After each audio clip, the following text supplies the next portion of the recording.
Le sujet du jour porte sur le suivi des tâches. Les tâches, c'est un truc vraiment ignoble à gérer. On en met partout, on met des post-it, on les met dans les calendriers, on met des petits bouts de mail, enfin bref, c'est un soupçon. Là, l'idée, c'est de voir comment on crée une tâche dans Patrimony et comment on retrouve facilement une tâche que l'on a mise dans Patrimony. Et puis regarder s'il n'y a pas un petit outil de gestion qui va bien avec. Donc créer une tâche, c'est assez simple. Il suffit d'aller sur tâche ici et on ajoute une tâche. Par exemple, là, j'ai Monsieur Aubert qui vient de m'appeler au téléphone, Christophe, et Monsieur Aubert Christophe, il me demande un rendez-vous pour faire un point. Alors je fais la prise de notes, et ici, je l'affecte. C'est un rendez-vous, c'est commercial. Quel attribut?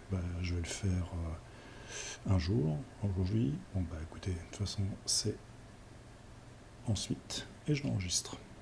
Rien de plus. Maintenant, on va voir si on le retrouve. Donc ici, il y a ma gestion des tâches. La gestion des tâches, on a vu que mon petit critère ensuite que j'ai mis tout à l'heure est resté là. Si je clique et je l'enlève, je vois l'intégralité des tâches. J'en ai créé une trentaine, j'en ai une trentaine dans le portefeuille. Et donc le but du jeu maintenant, c'est de voir si on retrouve les tâches et avec quels moyens on peut les retrouver. Il y a un truc assez simple ici, c'est la recherche avancée qui nous donne l'état statistique de toutes les tâches. Donc en clair, ici, on sait qu'on a 6 tâches commerciales, 20 tâches administratives, 3 de production, on a les statuts, on a les types d'actions, on a les catégories, on a pas mal de choses. Donc ici, déjà, on va regarder simplement les tâches commerciales et on va voir si on trouve notre Aubert de tout à l'heure. Tac, tac, tac, il est ici. Demande rendez-vous pour faire un mois. Christophe Aubert. Très bien. Si je clique sur Christophe Aubert chez lui, là, je suis dans la société civile, dans la personne Christophe Aubert. J'ai bien la demande de rendez-vous. Si je clique sur la société de la Noix Marion, dans laquelle on retrouve Jean-Christophe Aubert dans les tâches de la société, j'ai toujours cette tâche qui est revenue, qui est affectée à Monsieur Grégoire. Donc, si je reviens dans mes tâches, ici, j'enlève ce petit point, je remets ma recherche avancée. Ici, j'ai ma liste de responsables. Grégoire Poirier, j'ai ma tâche avec Monsieur Aubert. Donc si je ne veux voir que les tâches commerciales qui sont les nouvelles tâches, demande de points pour faire un rendez-vous. Et fiche client. Donc on retrouve de cette façon, très rapidement, la tâche qui est affectée par ce client.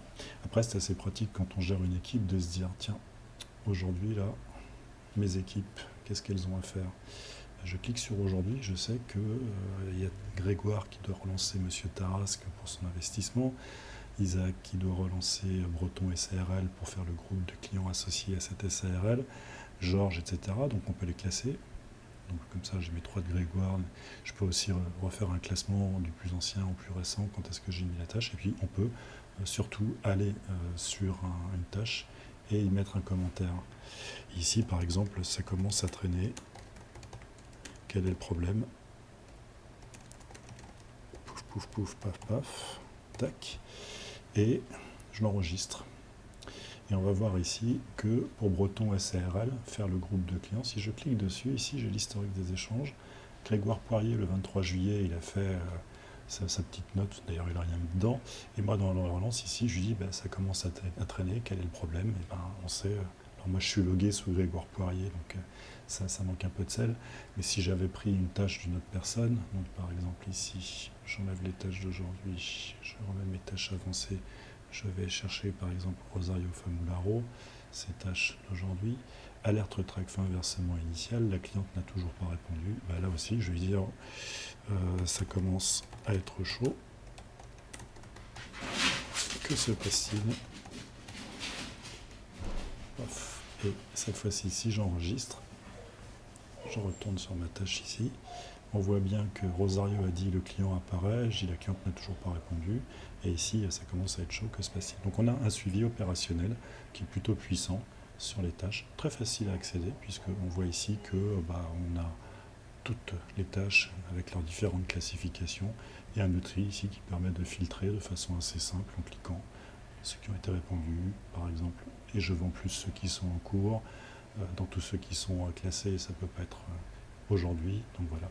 J'ai un outil de filtre qui va très très vite. Là, j'ai tous ceux de Grégoire. Si je veux rajouter aussi les appels téléphoniques avec tout ce mélange de tâches, il n'y en a plus beaucoup. Voilà. Donc un outil très simple, très puissant, très rapides et qui permet de gagner du temps.